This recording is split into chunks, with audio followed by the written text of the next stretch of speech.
All right, everybody, welcome to Virtual Bourbon. My name is Steve Akley. We have a great event. We have our buddy Will Whitfield here, who likes to cook with bourbon and show us what that is all about. And Will has a little bit of a special setup here. This is a first. Will's actually outside setup, and he's cooked some things out on the grill before as part of these events, but he's never had the whole outside setup. So everything's going to be based out there today, right, Will? Yes, sir. Everything's going to be outside. It's going to be a special one. When we first talked, we wanted to make sure we did something that coincide with this weekend, Father's Day. So it's going to be of not so much frills, but it's going to be a really good meal we have in place today. So let me start off with the drink that we're going to make. I'm going to make a grapefruit and thyme bourbon smash. We'll do that from scratch. And then for an appetizer, I have a crab cake, lemon, bourbon aioli that's going to go together. So the crab cakes and the lemon aioli. And then I'm going to show you, and we're going to talk about steaks to a little extent. So I'm going to prepare a steak like I would do at a competition. And then I'm going to do a backyard steak for you guys. So I'll do it two ways, a pan sear and also on the grill. So if you want to go out and grill one this weekend, tomorrow you can do it. And I'll show you which type of steaks to pick when you're looking at maybe a ribeye, a bone-in ribeye. From there, now throw together some veggies that's going to go with that, some mushrooms, peppers, and onions. Yeah, well, I thought that sounded pretty good. I like the idea too, because you're on the circuit. I like the idea of you telling us what you're looking for when you're in the at the meat counter looking at steaks and those types of things. So yeah, so very cool, man. So looking forward to this one. Yeah, so we'll break that down to a good extent, and I won't go too far where it makes it impossible for you guys to enjoy a steak. But just so you know what qualities to look for, because once you start looking for those, you'll understand how bad maybe the butcher is. But then you can request some things to have the butcher cut it a certain way at a certain thickness and look for certain profiles in that protein. But first, let's go ahead and do our grapefruit thyme smash. To be honest with you, I found it last night on Pinterest. I was looking for something that was going to be warm, summery, that's going to be refreshing, that was going to go with the bourbon, a meal that you can have a couple of them and not, lose your footing on everything. And when I tried this last night, this was awesome. Like, I was surprised that the grapefruit and the thyme went so well together. So let's go with that. I'm going to start with the bourbon that I'm going to use today. And most of you guys know that I am a huge Willet fan. So we're going to go with Bardstown that we're going to make. I had a debate if I was going to do the Jim Beam. I did the Jim Beam last night, the double oak with that. And they both were great. It just was that oakiness, that double one in that kind of just took away from the subtleness of the smooth, like summery, just sit off the pool type of drink. So we're going to go with the Bardstown with this one. Okay.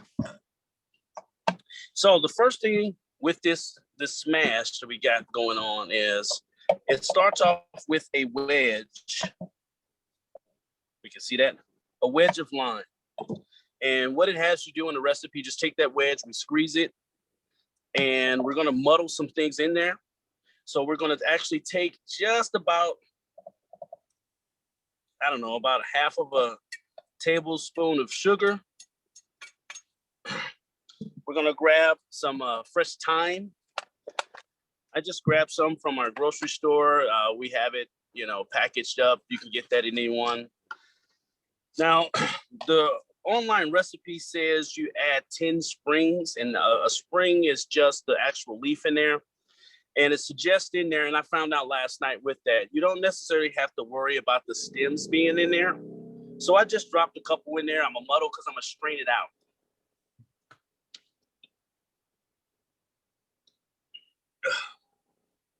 So we dump a couple of those in there, about 10, 12. If you're feeling really refreshed, just dump a bunch of them in there. Take a muddle, and we're going to just muddle that. And pretty much all we're really doing is releasing all the oils in that fruit. So when you muddle something, you're just getting that fragrance out, getting the oils out of there, which is just going to enhance that drink. So I'm muddling it. I really need to get a better muddle. This little one is kind of working on that. But you'll start really smelling that fragrance of that lime come out. Now, once we do that, the suggestion is about 20 seconds. Really work it in there, really work that sugar in there. You're kind of making like a simple syrup out of the deal. And we get that, we'll set that to the side. Now, the next step is pretty much easy. We're going to get about 10 cubes of ice. You don't want too much ice because you don't want to water down the process when you're stirring it up. So if you're OCD like myself, you actually count out the 10. If you don't, just fill up your shaker. But we're not going to shake it. We're actually going to stir it. So okay. The next step is we're going to hit it with some bitters, orange bitters. Want to make sure you get that. Excuse me. Outside has its challenges. Now, it says 4 dashes, but I love bitters. I'm going to add 2 more, maybe two more. All right. Next step is to actually add in our bourbon. I'm a big guy. It says only 3 ounces, but I'm going to add like a shot and a half of this. Touch more, we're cooking. All right, add that in there, and then freshly squeezed grapefruit juice. And I saved you guys the trauma of watching me squeeze the grapefruit juice because it was actually a diabolical mess. So, side note, when you do grapefruit, there's several variations of grapefruit. You have Texas Red, which is much larger. You get the sport, which is also sweeter. So you have ruby reds on that. So depending on the style of actual grapefruit you get, it's going to dictate the sweetness of this. So the sweeter ruby reds, it's going to be much more redder in the flesh. It's going to have a sweeterness to it. Your typical one is going to have a bite to it, but I love the bite with the contrast of that bourbon and also with the sweetness on there. So pick whatever grapefruit you want. Just know that each one's going to actually change the outcome of that drink. So we're going to add, I'm going to say about 1/4 of a cup of grapefruit juice. We're going to make sure we stir this. Now, the key to this is stirring it for a good time. Don't just stir it once and throw it, because we're trying to get all the stuff that's been sitting at the bottom on there mixed into there. And we're going to stir this and get it all in there. So I'm in about 30 to 45 seconds. Get it all nice and well. And for the aesthetics of this, again, this is a really simple, good drink. You can take a couple strings of this thyme, sit it in here, a little slice of grapefruit, take your lemon wedge, or lime wedge, sorry, put it on the edge in here. Make sure this is strained out.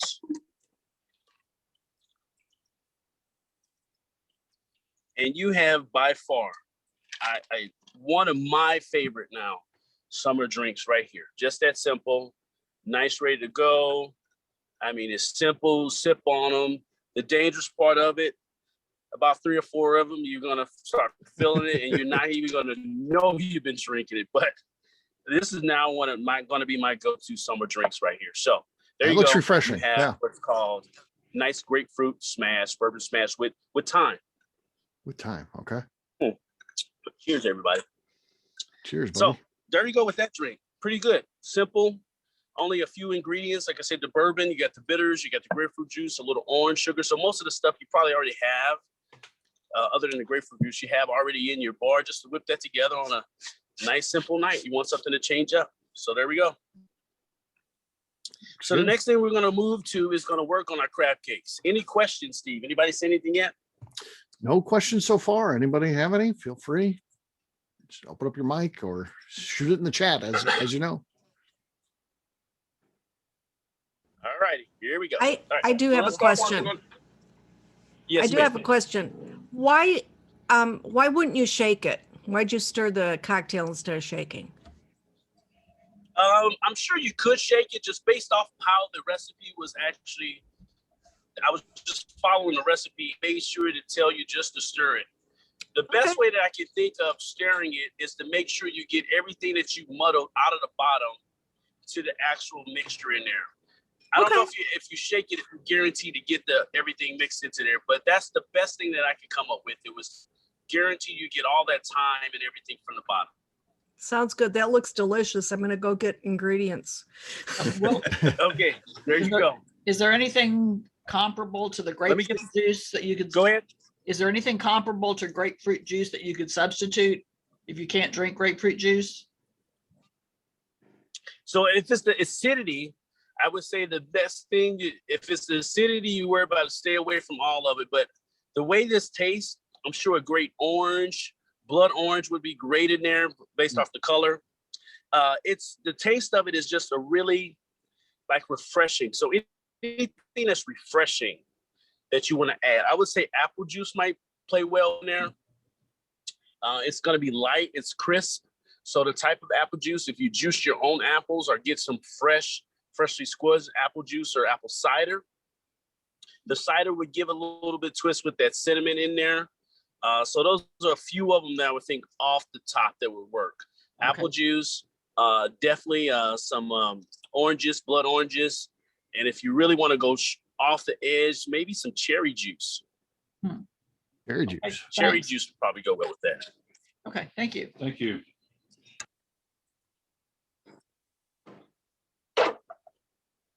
All right, so next thing we're gonna do is work on our crab cakes. Let me get this, or better yet, let's take that kick and punt. Let's work on our aioli, which we wanna put together, and you can always put together the night before, the day before, any one of those things. And this is something that doesn't necessarily have to just go on crab cakes. When you put an aioli together, you can use it on seafoods, you can use it on anything on it. It's pretty much a mayonnaise or mayo based, depending on which your favorite is. That's what's based off of it. So the ingredients that we have with this are pretty straightforward and simple. We're gonna have mayonnaise, lemon, garlic, salt, pepper, and we're gonna add a touch of bourbon, and we're gonna add some sugar just for the flavor profile that I am looking for in there. The recipe does not have the sugar or bourbon, but to add this to that meal that we're building, you can add the bourbon, and I'll make sure that we explain, you don't want to overshoot that bourbon. A teaspoon in bourbon in this, it's gonna go a long way off the balance of this. Anything over a teaspoon and a half, based off the amount that you're making, we're gonna make about a cup of it. That's gonna be enough. That's going to actually cover over what you need to do.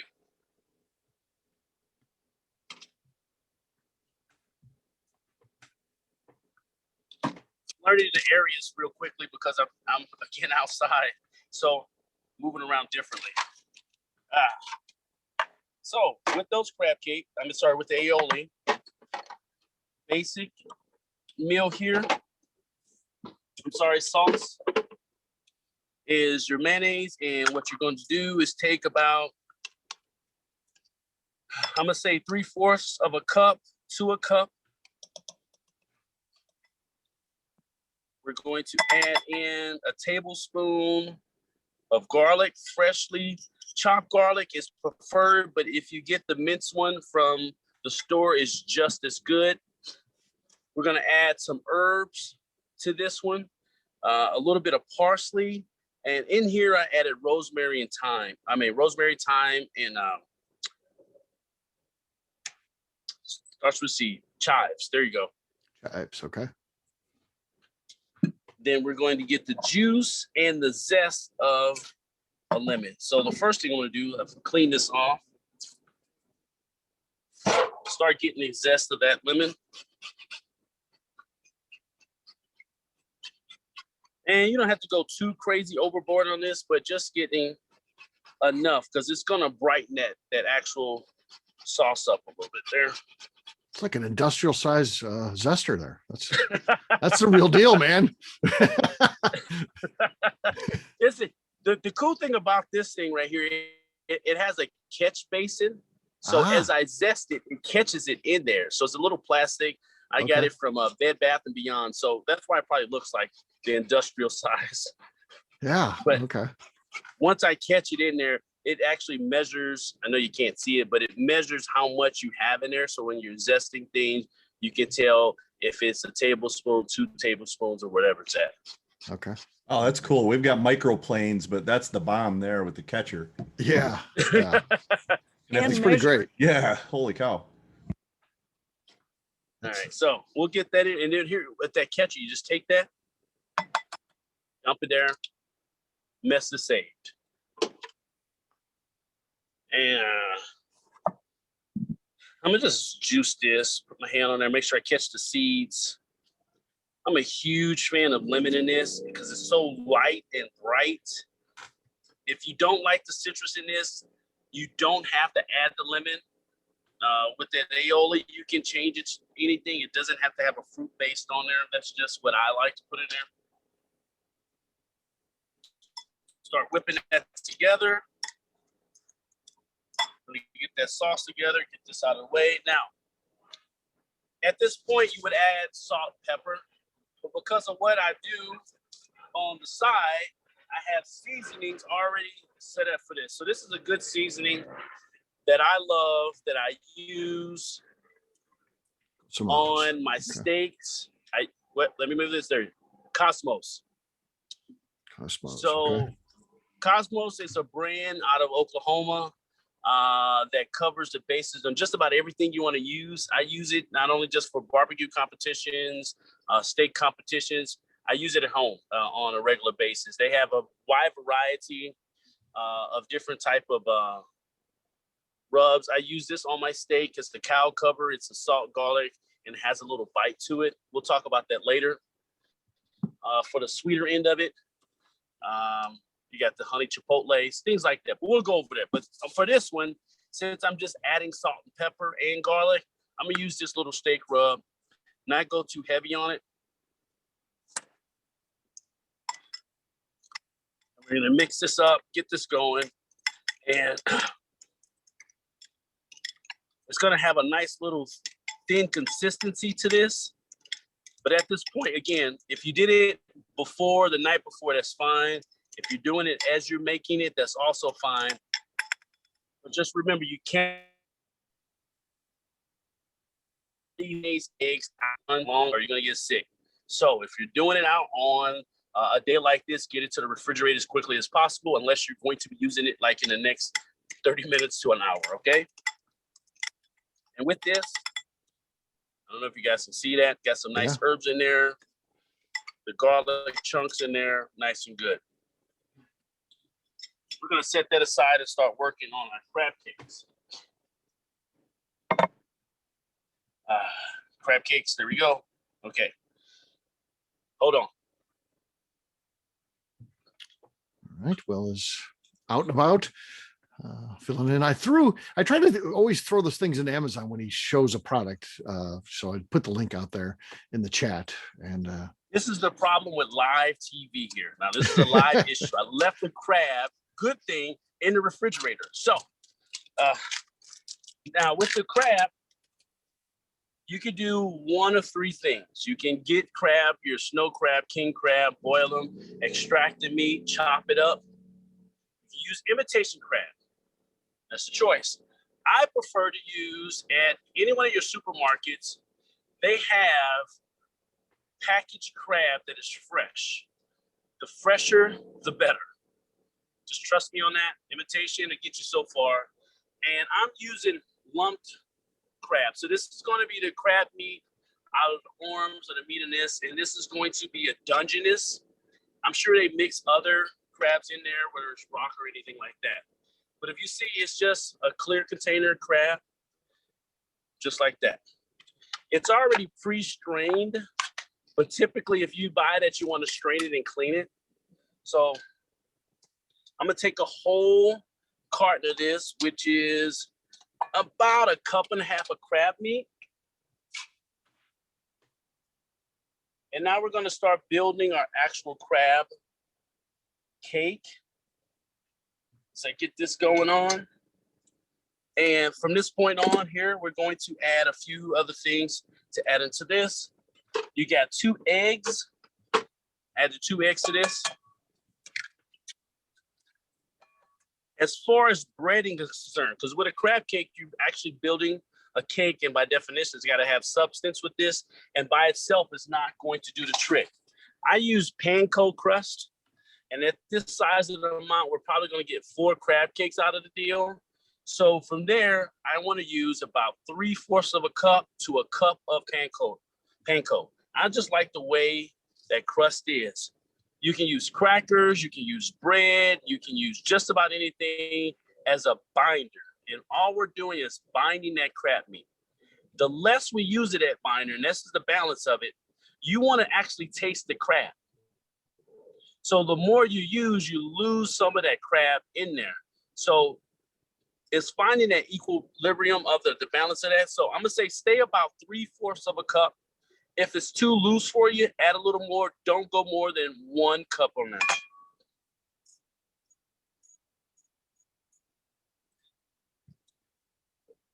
After that, we're gonna add some parsley. I've already had some chopped up. This is about 2 tablespoons, 3 tablespoons. I love the way it tastes in there.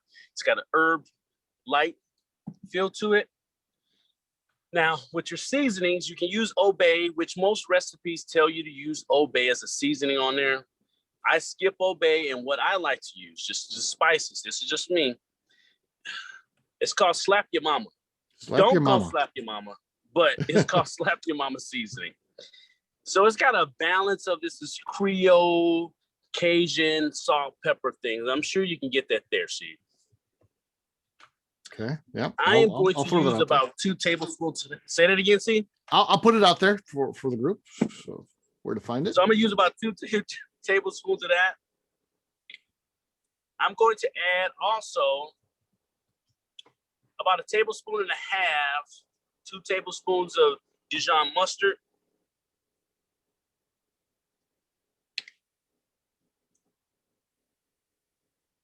We're gonna add again about 1 tablespoon of garlic. Start mixing that up. You're gonna get that bound up together. And as that egg in there. Now, some recipes may tell you not to add the actual yolk. Not the white, but just use the yolk. You can use the whole egg of the binder on there. It's not the end of the world. Again, once we get this to this point where we got it like a nice light mixture going on, you want to add salt and pepper to it. I'm going to go back to the Cosmos again on this one. Add a little hit to this. From this, we're going to add about 1/2 of a lemon's juice. Again, keeping your hands underneath there to catch any seeds. You don't want that to fall into your meal. Another binder on that. Mix this up. Now, at this point, it's kind of loosey, but we're going to get together and we're going to pat these together and make little patties. And we're going to get them into a skillet. And I am going to restructure my little area real quickly so you can see the skillet.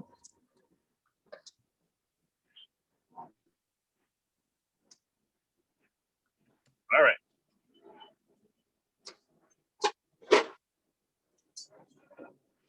If you were to shape this a little bit, I need a camera crew, Steve. I'm just kidding. Just kidding. I'll have to get you an assistant out there. Yeah. At this point, with that mixture, you can actually take that and put it in a refrigerator and let it congeal a little bit with all those juices and stuff, and it's going to make a better patty. Or you can make the patties and sit it on a tray and put it in a refrigerator. So if you make this a few minutes before or ahead of time, it actually makes a better patty with that. And that goes with it, salmon croquettes, anything that's going to have a seafood, shrimp, or anything like that. It just helps to get all of the flavors together. All right, so make sure you check your temperature on the skillet on here. We're going to start frying this. You want this to be about,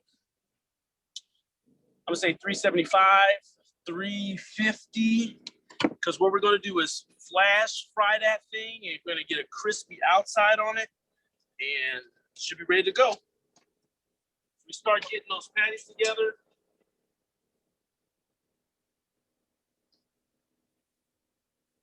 And you sit it, and we got about a quarter maybe a little bit half of oil in there.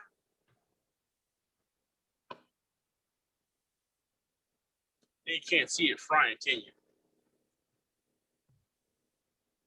Trust me, it's frying. It's smoking. And as you get that, we're gonna let that cook up. And you're gonna keep watching the edges on that. And as it fries, so like a pancake or something like that. Modern technology, what you then have is these nice golden fried ones that we'll prep on the plate.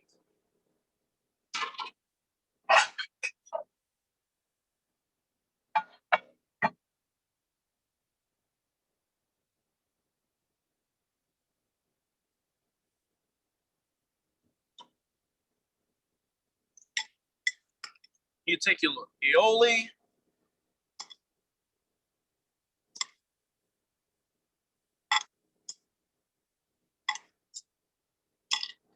Couple slices of lemon, place those just so ever perfectly. Hit them with a little bit of your seasoning there and finish off with the slap your mama at the top of it, dust it off. And there you go. You got crab cakes with a lemon aioli. And as I Nice. say that out loud, I didn't turn my camera around. Steve, you got to yell at me and tell me you got to turn the camera around. Oh, that was okay. Yeah, it wasn't. We could see what you were doing the whole time, so that's kind of was the focus anyway. So it was okay. So you see that right there. Wait a minute. That's a nice presentation too. Nice. Add one more lemon to that. That's Looks a nice little absolutely fresh. delicious. Say it again. Looks absolutely delicious. It is okay. Now at this point, and it didn't add it into there, the aioli. When you're mixing it up, about a tablespoon of bourbon in there. Only reason I didn't add it into this on this one is because the kids are probably going to devour this in 2 seconds. And it's too early for them to take nap. So, but I'll put the recipe. I'll give that to Steve. A tablespoon of bourbon in that aioli. We'll send it off to the next level on there. Okay. Any questions? Nothing? Okay, I'm going to take a sip. Okay. What type of oil do you use for frying? Say it again. What type of oil do you use for frying? Oh, so I used vegetable oil on that one. Vegetable canola is great. Peanut is also a good one. Peanut has a high temperature and it gives a different crisp to that. I've actually also used olive oil on it, a light olive oil, and pan fried it. So less olive oil, it gets you a nice crisp, but you got to watch it to make sure that you don't burn it. With the vegetable oil, you can kind of halfly fry it. It's almost like a deep fry or a pan fry. So it's just changing up the styles that you're going with. You just have a nice wider buffer that protects you when it comes to the vegetable oil versus like an olive oil because of the heat, smoke in that area. That's cool. Did that answer the question? All right. Next, let's talk about steaks.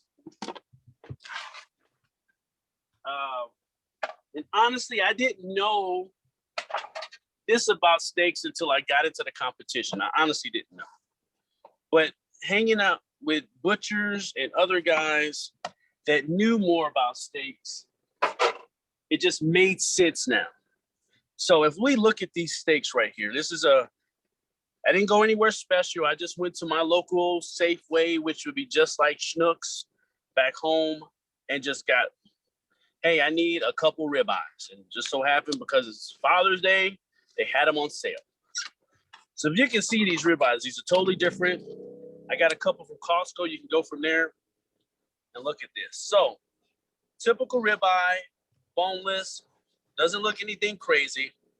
But if you look really close to this, I hope you can see this. There's 2 different styles of meat right here.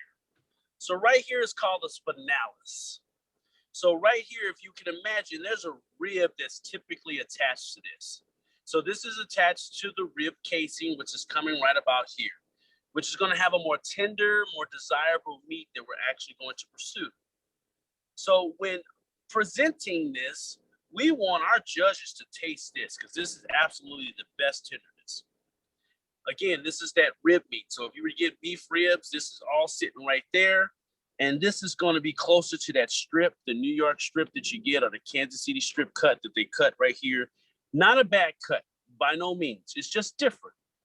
So when you're looking for this, you want to look for something that has this big wraparound spinalis.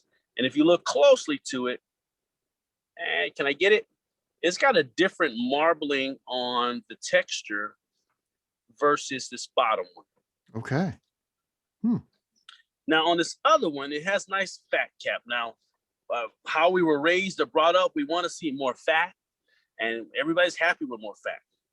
But that's not what we're looking for when we're doing competition on that. This big fat is going to cause me a problem because it's not going to render down to the heat that I need in a timely manner that's going to keep this at its tenderness. So this is actually an issue. And it may fall apart. As you can see it falling apart. All those things we don't care about when we're cooking at home for our family. On a comp, I am utterly disturbed by this. But there's ways that we can protect this. They have food glue, which I don't use. They have pins. We tie them up and wrap them up, and I'll tie one up here in a second. But again, in this, it's got a nice little defined spinalis that you're looking for. Sometimes you get this meat and you'll see pockets, and they have what's called a tri-heart, which has, depending on where this loin is positioned in that body and where you cut it, you have the tenderloin muscle plus the rib muscle plus the strip. And that's going to be the ultimate that you're looking for, is that tri-heart. But for just demonstration purposes here, when you go look for a ribeye, look for this wraparound spinalis. This is going to be your nice, tenderest meat. This is still going to be good, but this is going to be the ultimate. So you see it sometimes it's going to have little bitty ones or strep that. Stay away from it if you can. It's not worth the money. I did not know this. So, I would have thought the reverse. I would have thought, oh, you want to get into the middle is going to be the best part. So I didn't know. Well, so with the competition, which is always different than how we cook in backyard, whether it's with steaks or ribs or brisket, everything we're going for at home is fall off the bone, this great tenderness. But there's some standards that they put in place. They want like bite away when it comes to the ribs. They want it to hold under its weight when it comes to the brisket. There's certain things we still follow the health department when it comes to the doneness of the meat, but to get to that point, it's like right at the brink. So for instance, with our steaks, we're shooting for a done temperature somewhere around 100 and we'll pull them off about 132, 137 degrees and let it rest. And we finally get it and hopefully serving somewhere around 137 to 140 as our ending, which should be a perfect medium. 140 should be a perfect medium. But resting time plays, depending on what area. If I'm in Texas, its humidity is going to make a difference. Or here and it's raining, that makes a whole difference. But we're shooting for that. And that's going to be a perfect medium by definition of the standards of the steak gods. So we don't always, the tender the meat, the easier time it is to cook it in a sharp period. So usually I'm cooking these probably about 3 minutes aside. Then I'm basting them with butter. Then I'm wrapping them. I'm set. And now I might raise it up on the heat and let it cook for a few minutes. So all it's said is you're talking about 16 minutes. This steak is done from resting and ready to go. Well, let's cut this up real quickly on how I would trim it with the comp. And you at home, I mean, these are all parts that we would leave on typically. You probably grab this and wouldn't even think about it. But there's some parts of this on the side, which is just the casing or the skin or the fat that's attached to the rim of the rib that I'm going to take off. And if you're cooking it at home, I would say take it off too. It's just not a great chew. Now, there's a little portion around here, this tail. I'll flip it around. Nice little tail part right here, a little fat cap. That's great Now I am going to take that cap off. We're losing a little good meat, but I'm trying to make it look a certain way. I want it to present. I'll use that fat and grease up my grill, and it's a way of actually seasoning your grill so the grill grates. So we'll take this, we'll look at it, make sure all the edges are okay. Really, a key point is to have a very sharp knife. Now, I'm telling you all of this because these are things that you can do at home if you're cooking for family, dad, whoever it is, mom, and you wanted this beautiful trim steak that you see. They call it a baseball cut in most areas because it's all balled into a little circle. But that's all they're doing is trimming it and wrapping it a certain way. And you can just use any kind of butcher cooking string. We get it into a little circle. I'll double this. And I'll do what's called a butcher's knot. And all we're doing is if you would take this once, take it twice, let's do it 3 times. And that cuts it and leaves it in place. And I would get rid of the excess. My trusty scissors here. And now we can start prepping it the rest of the way. So as we look at the sides in here, I'm looking at if it's poking out a certain way.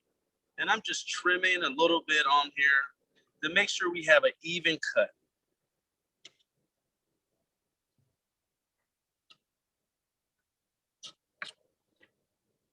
I'll flip it over, look at it again.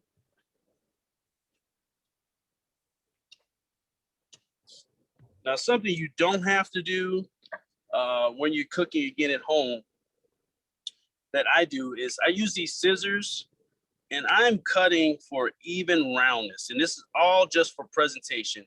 You notice if you cut this when you're home, you'll notice some jagged edges. And I'm just rounding this off. So when I pan sear this or cook this on the grill, I want it to look even. I want everything to be just appealing. So when you grab it, whether Judge or my neighbor or a friend or Steve, you look at the steak and you're like, oh, I want that steak right now.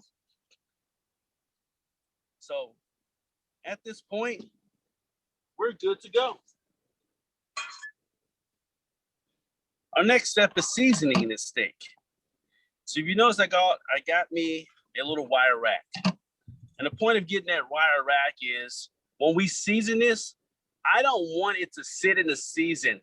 What I'm trying to do is call something meat sweats or sweat the meat. As I season it, I'm going to let it sit for a little while and let those seasons penetrate the meat, which is going to give it a wet seasoning look onto it. It's going to be almost wet and glazy. If it's sitting in there, the chances of it is going to actually wash off. So with this, I'll take this right here. If you want to marinate it, that's great. If you don't, that's fine. What I'll do personally is I'll grab some duck fat. Okay. I'll pre-spray it a little bit. This is going to help it to adhere. I'm going to grab my Cosmos again. A light run on the front. Grab something else, depending on what you want to season it with. I'm going to go with something a little bit sweeter, because that's just what I wanted the steak to be a little bit. So I'm going to go with this honey killer bee on there. It's going to give it a nice little color on it. I'll pat it down. And I'm going to flip this on this grate. And the reason why, because I know it's not sitting on itself. It's sitting on a grate, so there's air underneath it that allow it to get it. So once we season these all up,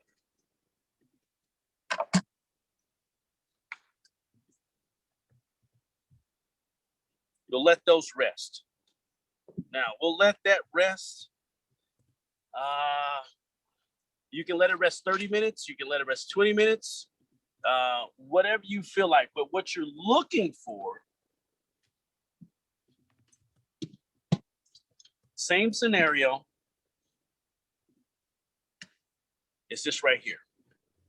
Now, if you can see it, We have 3 different colors going on. This one has been resting literally for about an hour, which is fine. And it's got a deep mahogany color to it. That sweats is in there. It's all sucked into that meat. That's just gonna make for a better bite, a better chew, better cut. This is undone. This is still sweating. So I'm hoping, not hoping, this will get to this over a period of time. So rest assured, give it time. If you're preparing a nice steak, just give it some time to let it rest. Got a question, Will. Yeah, go ahead. Do you do that at room temperature or in the fridge where you let it sit and sweat? Good question. I do it at room temp. Okay. So anytime you're cutting, anytime you're cooking a meat, that's any protein. It's best to get it at room temp when you season it and then put it on whatever source that you're cooking it at. Okay. It's never the best idea to do it fresh out of the freezer or out of a cold state. Once it's relaxed its muscles, in essence, it's kind of cooled down, because as it gets cold, it shrinks. As it warms up, it loosens and allows you to penetrate those meat and gives a more even cook. Okay. There's sometimes I'm sorry. So Okay. That makes sense. Total sense. Yep. So even if I'm doing a brisket or anything, I'll get it to room temp first. I might trim it cold because it's easier to cut the fat off. Mhm. But then I won't season it till it hits room temp. With steaks, room temp. We'll pull it off, we'll pick them out and season them up. We'll sit them and let them sit in a cooler or a Cambro or something. But we're trying to get that temperature to warm up. Before I sear these, it's got to be warm. Okay.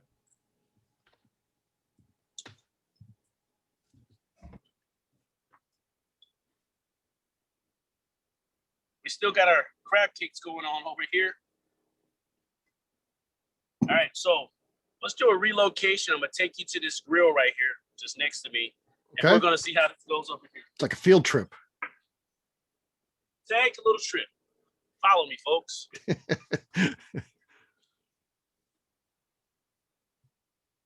right. Hey, can we see that grill? We can see the grill. Yeah.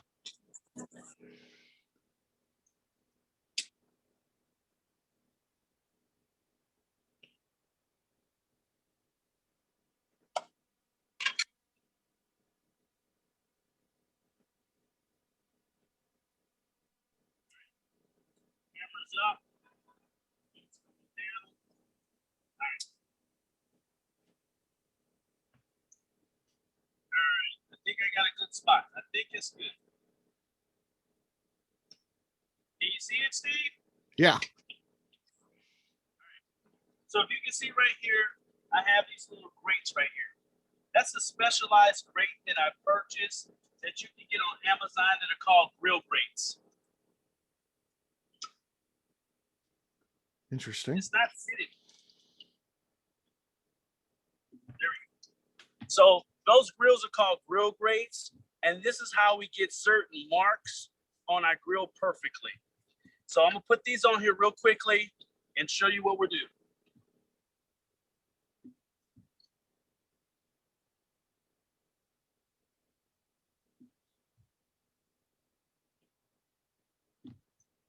Now at this point, I'm gonna let it sear up a little bit.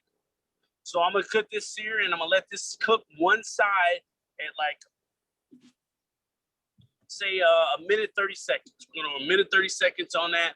And then what I'm gonna do is I'm gonna pick them up and turn them to get a perfect hash mark.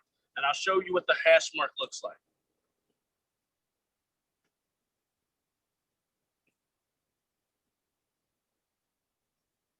Now, the grill that you're looking at is called a PK grill. It's a cast iron grill. It's no different than a Weber. I actually use a Weber most of the time when I'm cooking this. It just holds its temperature better for me on competition, what I use. Matter of fact, we'll use the Weber here shortly, okay?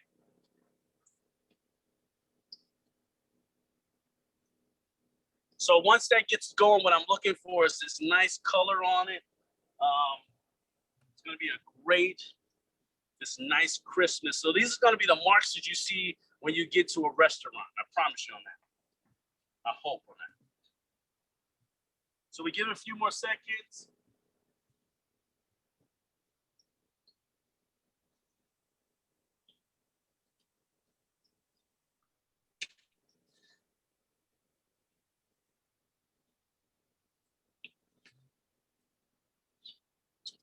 Now we're not worried about the actual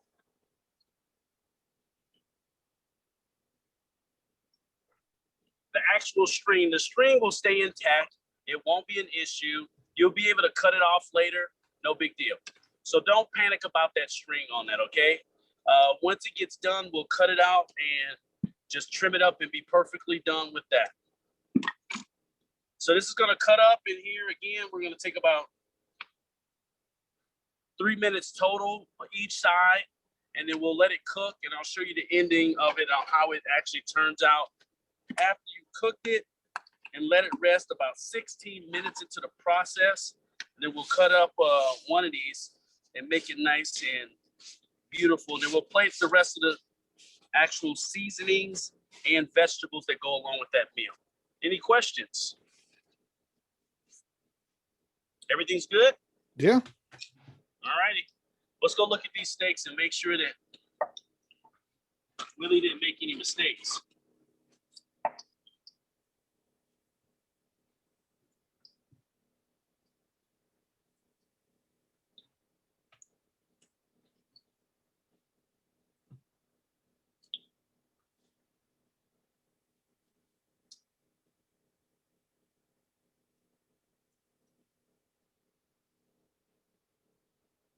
Okay, that top one is almost perfect. I'm actually upset that I'm cooking these in the backyard now, and this is not a competition.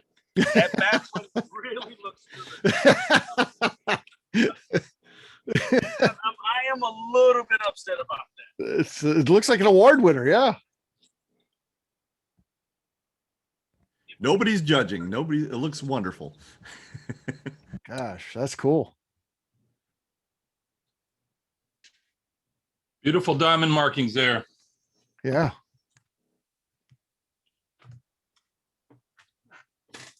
Cold fits. All right. So I got lucky with the diamond mark.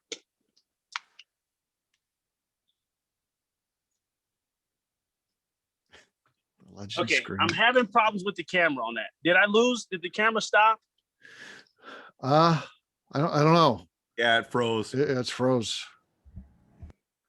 I mean, it's a good place to freeze, but yeah, it looks pretty darn good. I don't know what's going on with the legend. I just keep seeing an arm every once in a while come into the space universe he's in. I think he's lost in space. I hope he's okay. He might have lost his arm. It just Yeah, feels Rick in space. yeah. It froze. Oh, it went to space, or did it just freeze up? I can't see it. It went away. It dropped. That your second line dropped. That's Rick Brenner's space one there. All right. Well, let me show you what a steak looks like on that, Dan. Perfectly on that. So, fortunately, we did one earlier, and we had it all prepped up for us, nice and juicy and seasoning.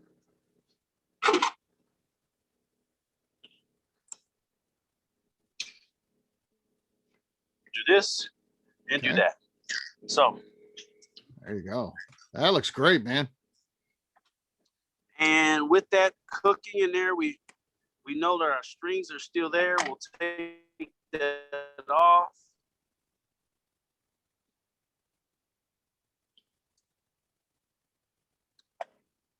Get a nice little cut on that. Wow. Huh. Looks delicious. I love ribeyes, man. Yeah. That's Okay, great. so that would be the ending of our steaks on that, and hopefully everything went well on it. So I'm gonna try to get my other camera back on. We're going on here, but we're gonna talk about the crab cakes, and I'm also talk about the actual vegetables that we're gonna cook. So depending on what type of vegetables, when you're cooking outside on that, you can use anything. I like to go with a rustic feel. So I like to just hearty chop some things. I'm a huge fan of going with just straight mushrooms, butters, onions, things like that. So as I move this nice steak over,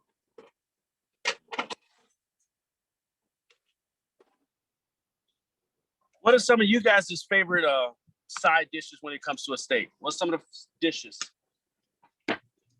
Asparagus. This is the classic. Yeah. Grilled zucchini. That's a good one. What about potatoes, Hasselback potatoes? Yeah. Yep. Go potatoes. Yeah. Yes. Grilled potatoes too. Yep. Mhm. I always Potatoes do good. balsamic mushrooms in a pan on top of the steak. I do it every time. Yeah. Yeah. That too.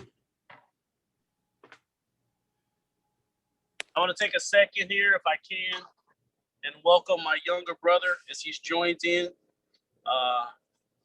Corey from St. Louis. Hey, Woohoo. bro, how you doing? How's everybody doing today? Hi, Corey. Hey, Corey. Corey. We're getting real hungry watching Will's. We know who That gets the real steaks hungry. today. Yeah. I'm used to that. There's been a couple of times I come close to unfollowing him on Instagram. You can't stop the feed, so it's like, okay, what else you do? Yeah. Since he can't ship you from Seattle to St. Louis, the food. Right. No, I just got to go traveling. You know. Yeah. So Corey, did he cook it all? As a kid. When did Will start getting into all this stuff? you know what? So I would say we both were trained by my mother. Okay. The basics. I think that it wasn't until he got up to Seattle where you started to see a shift where there was a love for it. Yeah. I mean, and so I couldn't tell you when, but it was noticeable. Okay. So yeah, it was around that time. But like I said, we were both taught, how to fend for ourselves by mom. Did your mom do a little bit of everything like Will does? Because he bakes things, he grills things, he cooks things in the oven. Was your mom not like that versatile of a cook? Oh yeah. Yeah. Oh yeah. She was pretty versed. Although, she was different in that she never had, complete confidence in what she was doing. So she always was tweaking it. Mhm. Individuals got moms and grandmas with recipes that they just, she always dabbled, Yeah. she felt like she can one up it. So yeah, that was the nature in our home. Yeah, that's cool. Very cool. Well, it's amazing to watch what your brother has going on and being in those competitions. That's so cool. So Yeah, I'm proud. yeah. I am. Thank you, bro. So I'm a rough chop for you of these right here. These mushrooms. And as you can see, I'm really rough chopping them because I'm not really going for a fine finesse because I'm gonna put this on an open grill on a cast iron skillet, and we're gonna season these up and saute them up and go from there. One of my favorite things to cook up with actual mushrooms is peppers. Man, something about pepper, seasoning, and butter, it just sends me home. Yeah. So we're gonna do this, roughly chop it. You can do this on a skillet, stovetop. That's all the things you can do inside the house. It's not a big deal on this one. This again is going to be extremely rustic and simple to that point. Steve, if you notice, I got a camera crew out here. I had to go get the chief, the All right. financial agent, the boss. I had to get the boss, and she's actually doing the filming because I think my other film overloaded on that. So Okay. Now- Well, tell her thanks for stepping in. We appreciate that. he heard you. She's doing good. All right. So with this one, what we're going to do is hit it with a little olive oil. Okay. Little olive oil.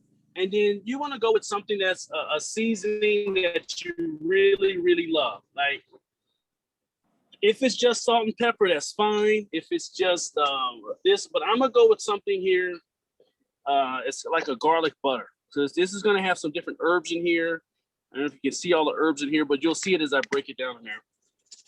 It's a salt, pepper, garlic type rub on here, and we're just gonna toss this in, get all the seasoning here, add some more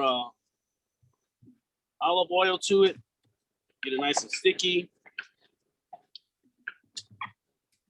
And another twist that I'm going to do on here that most people don't do, and I love doing this, I'm gonna hit this with a little bit of lime. Let's get this out of the way. Hit this with some lime, lemon, and I'm gonna leave that in there. I'm gonna sear this together. Follow me. Okay. Please. I'm gonna go right here, and I have the Weber going on. I got this nice cast iron skillet, and we're gonna get this going. And I'm gonna add some butter on this. Now, you don't want to walk away from this, because if you have this at an open fire, this is gonna move pretty quickly.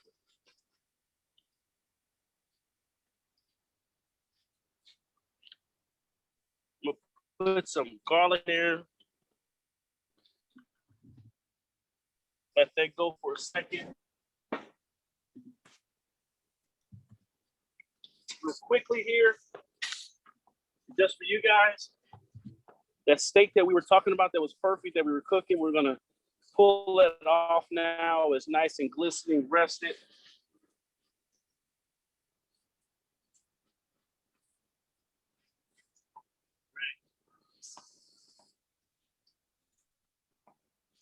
Let this get some cooking here, and it's gonna catch up. Love it. Put our seasonings in that nice little plate.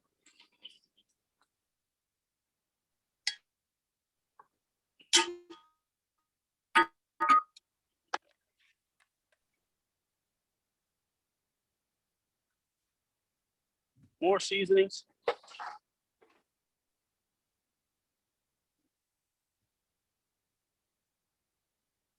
And let that go. We're gonna let that catch up on there.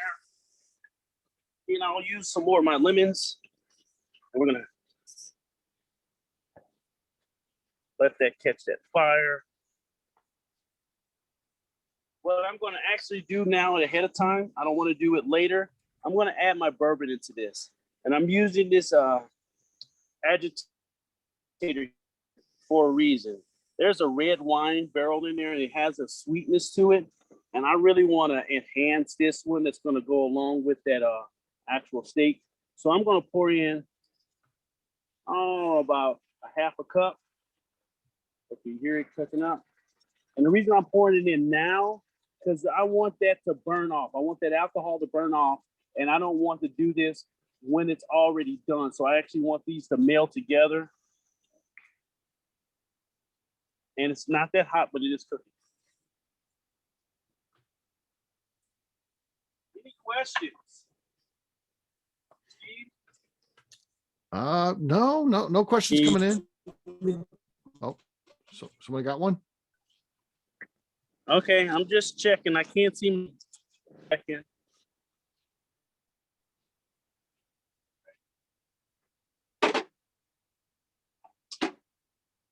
Hello, boss. Sweetie, can you come back this way? Yes. Let's go check on those steaks. So these are the steaks that we just put on. Again, it was not very long. It was only 16 minutes on that. We take the string out. Now, typically, I'll let that rest a few more minutes, but we got the nice crust to it. And this is something that anybody can do any day of the week, whatever you're feeling. You should get all the string out.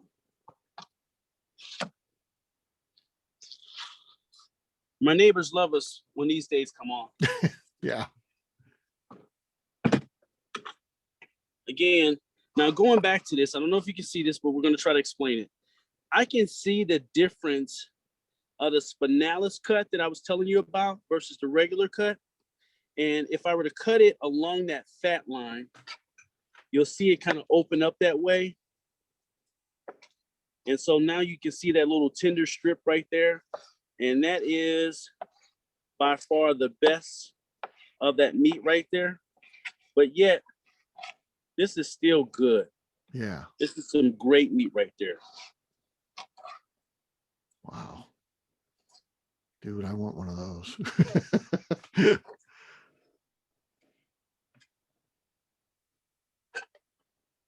That looks absolutely delicious, man.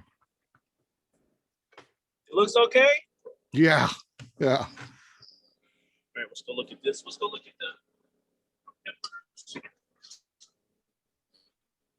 It burns out. We're really cooking those up now.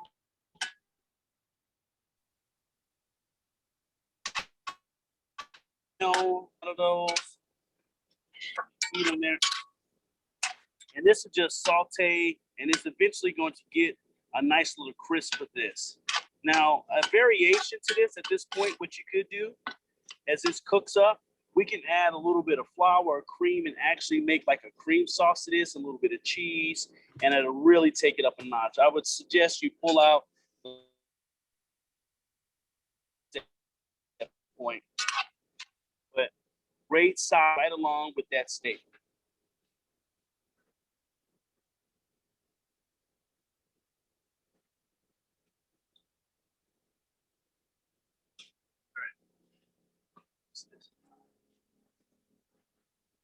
All righty, let's come back. All right, I'm back now. All right. All righty, let's swipe this here this way.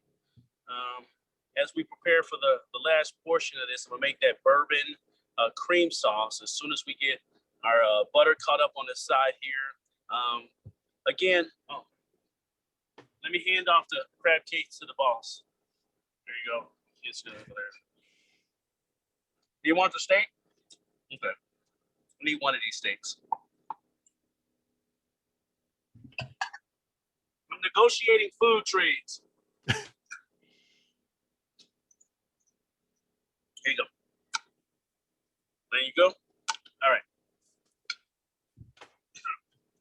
Thank you.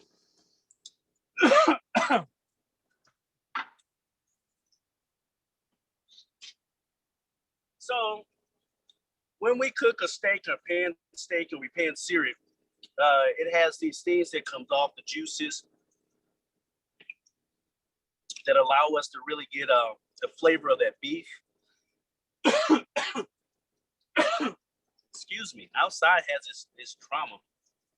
So when it comes to that steak on there, I'm gonna show you a pan sear like I promised you.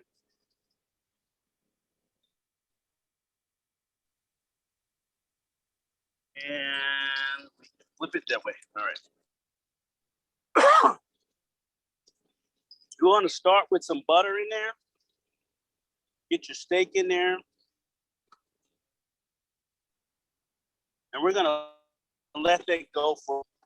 This is just starting before butter is all. And you typically here, make sure you have a good smoking tip point, which is true, you sear it. But I want this butter to actually penetrate that meat. So I'm gonna start it a little bit sooner to make sure that I get the butter inside of the meat, and I'm gonna let it sit longer than normal to make sure that we actually get a crust on that. Man, outside's allergy. So this is the downside of being up in the Northwest. So it might not be 100 degrees there. We have pollen everywhere. Yeah. I'm sure.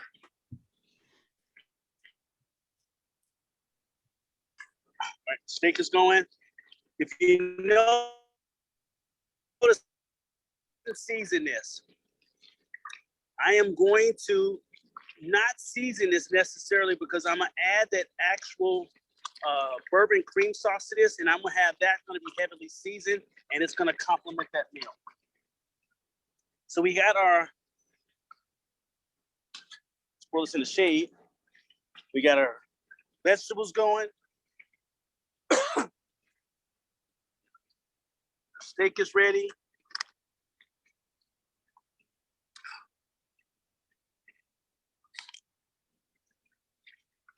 Like this. Nice sear. And working for the side crust of this, you're gonna start to see it discolor a little bit. It's gonna have a brownness to it because you don't want to move it too early If you move it too early, you sacrifice the crust on that. And this is whether you're doing it at home or inside.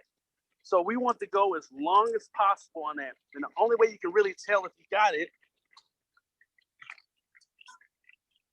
is by looking at this bottom portion. It'll have like this brownness to it, and it's going to let you know, hey, I got me a nice sear to it. But you got to practice that. Let's see what we got.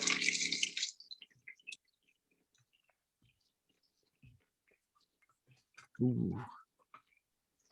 Nice little color. I wanted more, but we'll get the other side on that. So it just goes here. I'm gonna pull this off and I'm gonna put it on this grill on that side. Let's start building that cream sauce. Start off with some shallots. A little bit of your herbs that we had.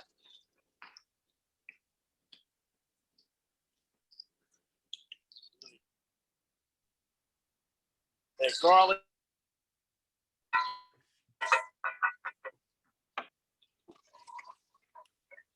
This is good, Will. I'm learning some techniques here. I wouldn't Nice have color to it. done that butter thing before. I want to try it though. Add a little bourbon to this.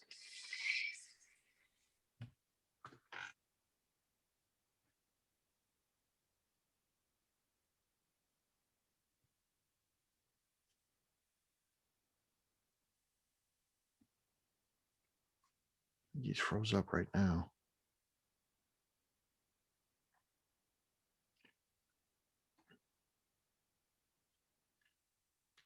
Hopefully he'll be back. But this is interesting. Some different styles, techniques on the grill with the ribeyes, which is something that I do enjoy grilling. Here he comes.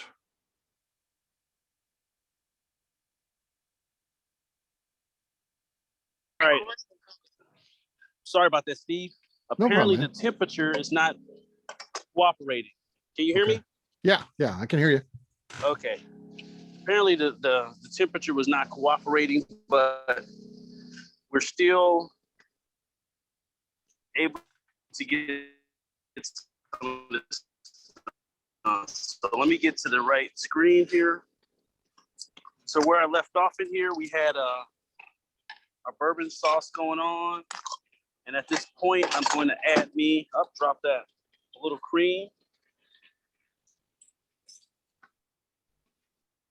We'll let that thicken up. We'll check our steak on that. You really want to watch this and make sure it thickens. You can see it's rolling on the side right there, letting us know we're building a nice little cream sauce on that. Watching this.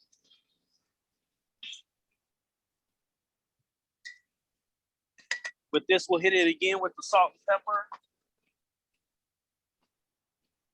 And the killer bees, because I want a little sweet tang to that. We'll check on our other vegetables going on. Back to the cream sauce.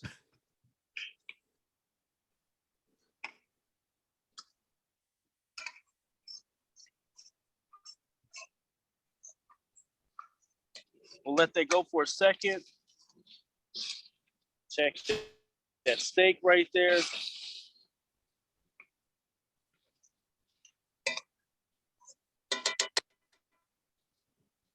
All right, we'll let that cook for a second. We're gonna let this rest. We're gonna pull this off, put it on our steak here. And this is gonna thicken because we use the heavy cream. As you see it right now, it's really thickening up, getting some nice body to it.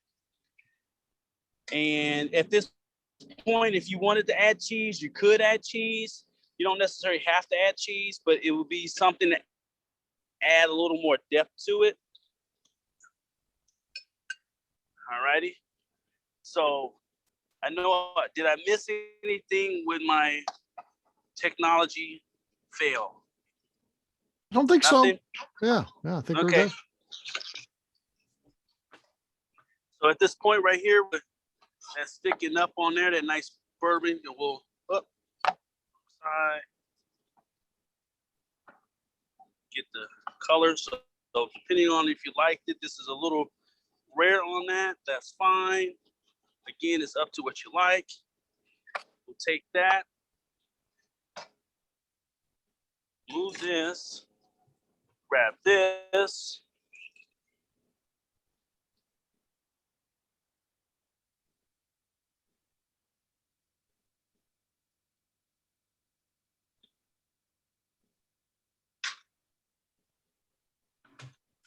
Nice little bourbon cream sauce that goes with it.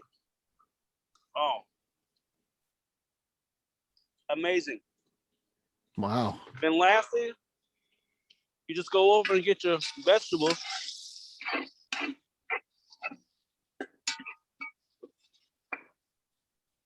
And what you're looking for in this vegetables is that coloration right there. Yeah. You can see the darkness of that is getting crisp up.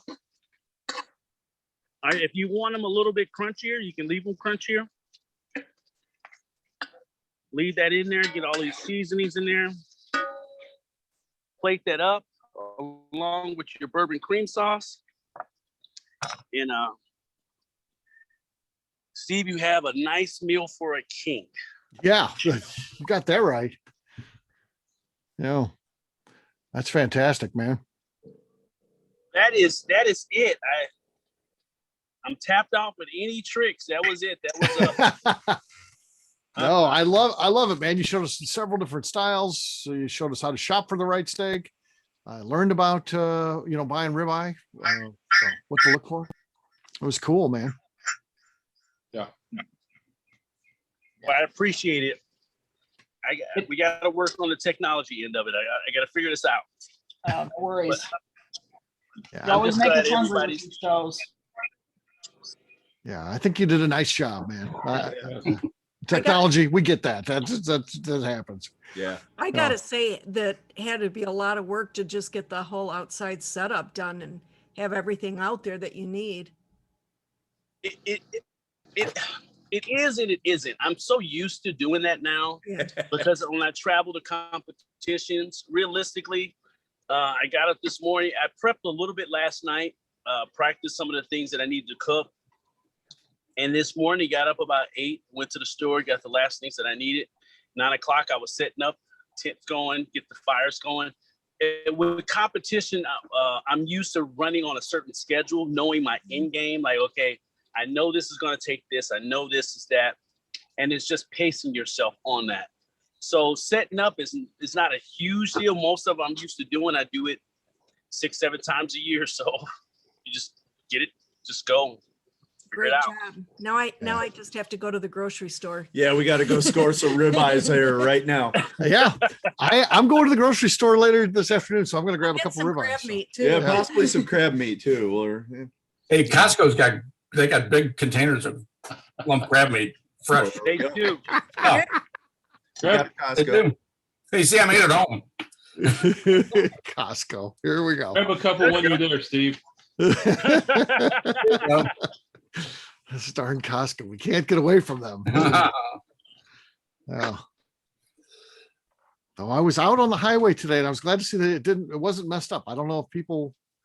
Usually, Costco has the whole area around the store there. Oh, that's Target.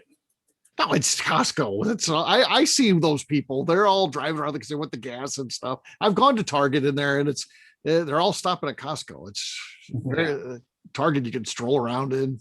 You can play a football game. Target down there, there wouldn't be all that traffic. So that's my story. I'm going to stick to it. Oh, okay. But Will, man, that was fantastic stuff. So tell us about your Father's Day.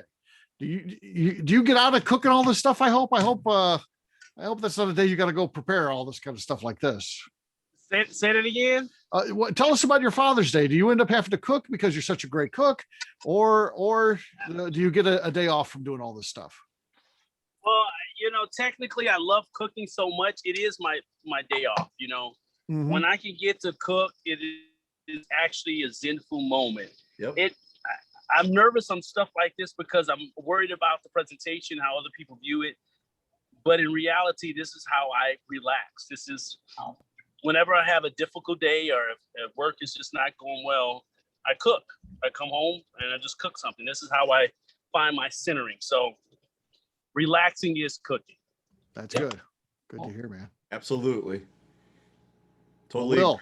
Yeah. Any questions for Will? What's next? What's next? agree. That's a good question. Any suggestion? What's next? Now, here's the downside to it. I can't do it next month. I have a couple catering jobs lined up during the month of July. And August, we have a couple weeks we can do it, but I have 2 competitions that I'm going to. So the 1st of August we could probably do, or the last week of August we could do. Okay. But other than that, I'm open to whatever you guys tell me. Let's do this. We did breakfast the last time. This was more geared to a nice steak meal for Father's Day. So whatever you guys want to see, you let me know and we'll put it together. All right, well, what might be kind of cool, no matter what you do as far as the menu that day, if you do a competition between now and then, take a little video at your competition, while you're cooking or your finished product or something like that, and just kind of, if you could show us some of that, That'd be cool. That'd be really cool. That can be done easily. That's not a problem. Cool. That is not a problem. I can we'd set love to that see up that. and have it done. That's easy. I can make that happen. Cool. That's good. Yeah. Yeah, I like that. I don't know, what should be next. Whatever you think of. At some point, because I love ribs, but I'm not that good. I haven't found the perfect way to cook them yet. I don't know if that's your Ribs would be Ribs, great. yeah. ribs would be pretty cool. Yeah. I mean, if you I was that close for doing ribs this week. I was Okay, this okay, show was cool. going to be ribs. That would be awesome. I was Be good. that Yeah. close. Yeah, I'm always interested, and I mean, I try a lot of different techniques and that, but I'm always looking for the perfect way. So it seems like you're just always chasing how to create the perfect ribs if you're into barbecuing. So what about if for the next time or sometime that you give us the ingredients ahead of time so we can actually have them on hand and then we can cook them that night? There you go. I like that. Yeah. That'd be The kinda cool. rib one would be hard to do. Yeah. Yeah. But I can definitely do that. Okay. I can make that happen. Cool. That actually sounds like a very good idea. Actually, think of a meal that we can all cook together at the same time, something that will not be too stressful on everybody, and get this like, okay, I'll do the ribs, but hey, here are a couple sides that we're going to do the same time, and put those sides together. Okay. Cool. Yeah. That's an idea. Yeah. Yeah, that'd be good. Have a I like cooking it. class. Yeah. Very cool. That's a done deal. All right. All right. All right. Well, Will, as always, thanks so much, my man. I really appreciate it. Let's hear it for Mr. Will Whitfield. Thank you, Will. Good job, Will. Thank Appreciate you. it. Thank you very much. I appreciate it. Thank you. Love you, brother. Very good Hey, stuff. Will, Yeah. too, man. Hey, happy Father's Day, Will. And of course, Yeah, all of our happy dads. Father's Day, all you guys. Happy Father's Happy Day. Father's Day to all the All of pops. you. All the Hey, fathers. Thank you very much. Appreciate Will. that. Yeah.